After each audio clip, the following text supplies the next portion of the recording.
አክብሮታዊ ሰላምታችን በያላችሁበት ድረስ የተወደዳችሁ የዱካ ሚዲያ ቤተሰቦች እነሆ የዕለቱ ዘገባዎችን ከዚህ በመቀጠል ማቅረብ ጀመርን።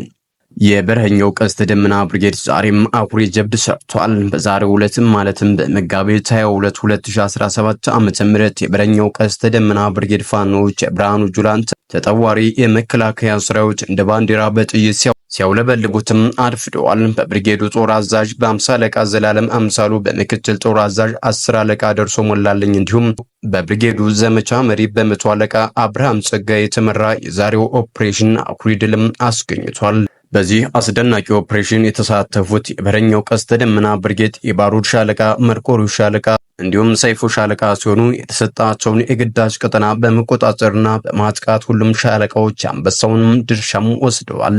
ታዲያ በውጊያ ስልታቸው በጀግንነታቸው የተመሰከረላቸው የበላይ ዘለቀ ትንፋሾች የቀስተ ደመና ብርጌድ አባላት እንደሚያውቁበት የወንበዴውን ስብስብ በክላሽና በብሬን በስናይፐር ሲያጫውቱትም አርፍደዋል። እንግዲህ ሌሊቱን ሲያስቡ ያደሩት አነብስቶቹ በወረዳችን ከደብረ ኤልያስ ከተማ ወጣ ብሎ ባለው በየቀጋት ቀበሌ በኪዳነ ምሕረት ቤተክርስቲያንና በቀበሌው አስተዳደር ግቢ ውስጥ የተደበቀውን ጠላት ምሽጉን በመክበብ ከጠዋት 12 ሰዓት ላይ መብረቃዊ ጥቃት በማድረግ እንደፈለጋቸው በመውቃትና ድባቅ በመምታት ሙትናም ቁስለኛም አድርገውታል። በአውደ ውጊያውም ለረጅም ሰዓት የእጅ ለእጅ ውጊያ የተደረገ ሲሆን በአጠቃላይ 2 ሰዓት ያክል ከፍተኛ ተኩስም ተካሂዷል። ቀስቶቹ ጠላትን እየጠበቁ ቅንድቡን ሲላጩት በየምሽጉ ቀርቷል። የተረፈው ምሽጉን ለቆ እግሬ አውጪኝ ብሎ ወደ የእሳት ስርጎጥ ሲፈረጥጥ አናብስቶቹ እየተከተሉ የጠላትን አስክሬን እየተራመዱ እንደ መንኮራኩር ሲፈጩትም አርፍደውም ተመልሰዋል። ጠላትም ከከተማ ኃይል በመጨመር ከባድ መሳሪያ በመታገዝ የተረፈውን ሊያድንም ችሏል። በዚህም ለአስጨራሽ ውጊያም የተገኙ ድሎች 3 ክላሽ ተማርኳል፣ 1 ማካሮ ሽጉጥ ተማርኳል፣ 6 ቦምብም ተማርኳል፣ 2 አይኮም መገናኛ ተማርኳል፣ 1885 የብሬን ጥይት እንዲሁም 100 የክላሽ ጥይትም ተማርኳል፣ 3 ካርታም ተማርኳል። በአንደኛው ዙር የነበረው የጠላት ጦር 2 ብቻ እንደቀረ እማኛችን የነገሩን ሲሆን እንግዲህ በዚያው ውጊያ ከጠላት ወገን 1 ፓትሮል እንዲሁም 1 ሲኖ ሙትና ቁስለኛ አንስቶ ወደ ከተማ ወስዷል። በአካባቢው ያሉ እማኞች እንደነገሩን እስከ ረፋዱ 5 ሰዓት ድረስ በየጥሻው የወደቀውን አስከሬንና ቁስለኛ እየለቀሙ ነበርም ብለዋል። ከወገን ጦር 2 ቀላል ቁስለኛ ሲኖር የተሰዋ የለም። ሌላው በቀስተ ደመናዎቹ ከባድ ምት የተበሳጨው ጠላትም በየቀጋት ቀበሌ ከብት ይጠብቅ የነበረውን አዳም ቀይ መልካሙ ጤናው የተባለው ንጹህ ወጣት መረሸናቸውም በአካባቢው ከነበሩ መረጃዎች ለመረዳት ችለናል። በተያያዘ ዘመቻ አንድነት 13ኛ ቀኑን በያዘው ዘመቻ አንድነት የአማራ ፋኖ በጎጃም በተለያዩ ግንባሮች ድል ተቀዳጅቷል። በአማራ ፋኖ በጎጃም ሁለተኛ ተፈራ ዳምጤ ክፍለ ጦር ዮሐንስ አለማየሁ ብርጌድ ሰርጎ ገብ ቦምበኛ በማስገባት ጎንጂ ከተማ ላይ መሽጎ ከነበረው ጠላት መካከል 6 የሞተ ሲሆን 8ም ቁስለኛ በማድረግ የተሳካም ኦፕሬሽን ሰርቷል።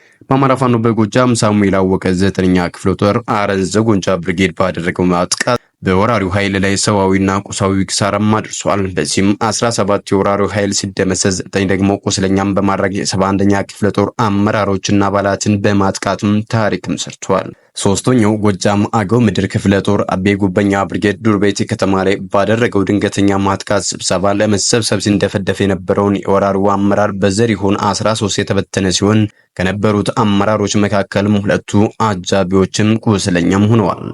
አማራ ፋኖ በጎጃም የሚገኙ ሁሉም አካባቢዎች ዘመቻ አንድነት ተጠናክሮ የቀጠለ ሲሆን ወራሪውን ኃይል የመደምሰስ የመበተን እንዲሁም የማዳከም ስራውም ቀጥሏል።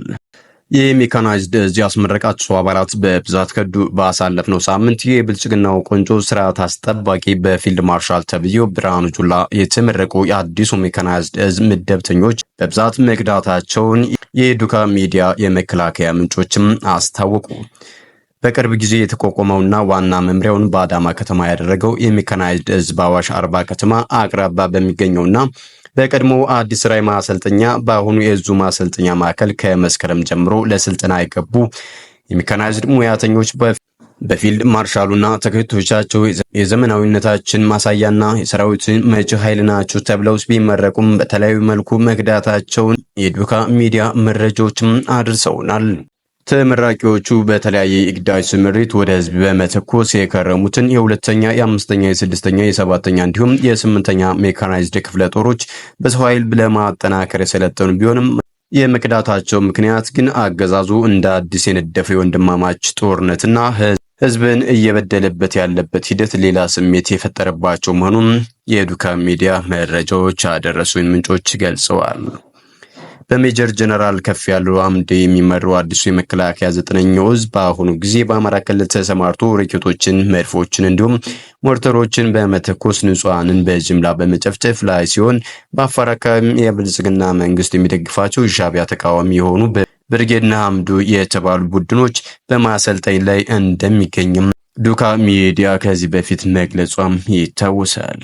ሰሞኑን በኢቢኤስ ልዩ ፕሮግራም ብርቱካን ተመስገን የተባለች አማራ ወጣት ሴት በዩኒቨርሲቲ ስትማር ከሌሎች አማራ ሴት ተማሪዎች ጋር ታፍና አሰቃቂ አረመናዊ የጾታ የአካል ጥቃት እንደደረሰባት ሌሎችም ጓደኞቿ ለአስከፊ የአካል ጉዳትና ስለመዳረጋቸው ልብን በሚሰብርና አእምሮን በሚያስጨንቅ ሁኔታ ዘርዝራም ተናግራለች። ይህን የተማሪዎች እገታና አፈና በኢትዮጵያ ከ30 ዓመት በላይ የዘለቀና በተለይም ባለፉት 6 ዓመታት በአማራው ሕዝብ ላይ የተፈጸመውና አሁንም ተጠናክሮ የቀጠለው የዘር ማጽዳትና የዘር ማጥፋት ዘመቻ አካል መሆኑን የሚያመለክት ከመሆኑ በላይ ዘረኛው አገዛዝ በብርቱካን ላይ አሁንም እየፈጸመ የሚገኘው ተጨማሪ ሰቆቃም ሆነ ፕሮግራሙን ባቀረበበት የቴሌቪዥን ጣቢያ ላይ የሚያደርገው ህገወጥ ወከባና የዶክመንተሪ ፋብሪካ በአማራው ህዝብ ላይ ያለውን የከፋ ጥላቻ የሚያረጋግጥና ፍትህም ለማስፈን ፍላጎትም ሆነ ዝግጅት እንደሌለው በግልጽ የሚያረጋግጥ ነው።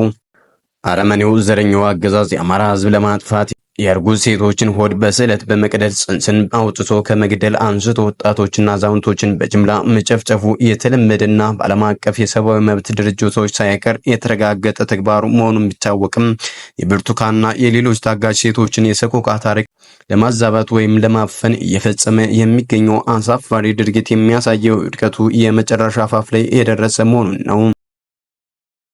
በርካታ የሁለተኛ ደረጃ የዩኒቨርሲቲ አማራ ወጣት ሴት ተማሪዎች በተለያዩ ቦታዎችና ጊዜያት በአገዛዙና ከአገዛዙ ጋር የተግባር አንድነት በፈጠሩ ታጣቂዎች ሲታፈኑ፣ ሲታገቱና ሲደፈሩ መቆየታቸው ብዙዎችም የደረሱበት ጠፍቶ መቅረቱን የማይካድ የቅርብ ጊዜ እውነታ መሆኑን የብርቱካን ታሪክ በህዝብ ሕሊና ውስጥ የማይሻር ቁስል ፈጥሮ ትልቅ ቁጣንም እንዲቀሰቅስ አድርጎታል። የብርቱካን ታሪክ የአንዲት አማራ ወጣት ሴት ታሪክ ብቻ ሳይሆን ሰቆቃቸው በይፋ ለዓለም ለማሳወቅ እድል ያላገኙ በበርካታ ሺዎች የሚቆጠሩ ሴቶችና ሌሎችም የኢትዮጵያን ሴቶች ታሪክ ነው። በተጨማሪም አሁንም ታግተው በሚገኙና የደረሱበት በማይታወቀው ሴት የዩኒቨርሲቲ ተማሪዎች ላይ የተፈጸመው አሰቃቂ ወንጀልም ሆነ በመላው የአማራ ህዝብ ላይ የሚካሄደው ይፋ ጦርነትና የዘር ማጥፋት ወንጀል ከአማራ ህልውና ትግል ጋር የተሳሰረ በመሆኑ የመሰሉ ግፍ ለአንዴና ለመጨረሻ ጊዜ ሊቆም የሚችለው ትግሉ ሙሉ በሙሉ ግቡን ሲመታ ብቻ እንደሆነም አይጠራጠርም። በመሆኑም የአማራ የህልውና ትግል ድልን ተጎናጽፎ ወንጀለኞችን ፍርዳቸው ሳይቀበሉ አይቆምም። ወደ ኋላም ሊጎተት የሚችል ምንም አይነት ኃይልም አይኖርም።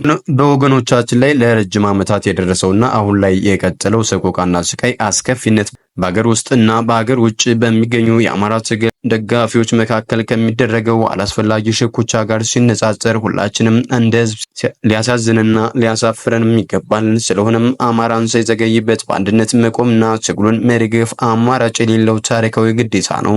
የበርካታ ሺህ አማራዎች ሴቶች ሰቆቃ የሰሙ በይበልጥም የብርቱካን እንባ የተመለከተ በውጭም ዓለም የሚገኘው የአማራ ትግል ደጋፊ ሁሉ ለአማራው ህልውና በአገር ቤት እየተዋደቁ የሚገኙትን ኃይሎች ላለመከፋፈል ተግቶ ለመስራት መነሳት አለበት። ይልቁንም በህዝባችን ላይ የደረሰ የሚገኘውን ሰቆቃ ለዓለም አቀፉ ህብረተሰብ በማሳወቅና ትግሉን የሚያጎለብት እርዳታ በማሰባሰብ ቀደም ሲል ሲያበረክት የነበረውን ሚና ከመቼውም በተሻለ ቅን ትብብር እንዲጫወት ቆርጦ የመነሻው አጋጣሚ ወቅትም አሁን ነው። ለአማራ ሁሉና አለኝታ የሆኑትና እንደ ብርቱካን ያሉት እህቶቻችንና በሚሊዮን የሚቆጠረው ህዝባችን መከራና ሰቆቃ አስመርሯቸው ይህንን ሰራዊታዊ ግፍ ከነስሩ ነቅሎ ለመጫል መሳሪያ ያነሱት የፋኖ ጀግኖችም ሰሞኑን በማካሄድ ላይ የሚገኙትን የተባበረና ስኬታማ እርምጃ በመቀጠል ከፍ ወዳለ ድርጅታዊ ህብረት ለመድረስ የሚያደርጉትን ጥረት እንደሚያሳኩትም አንጠራጠርም። በውጭው ዓለም የምንገኝ አማራ ተወላጆችም ይህንን የፋኖ ድርጅታዊ አንድነት መፍጠር ለማገዝና በቁርጠኝነት መነሳትም ይኖርብናል።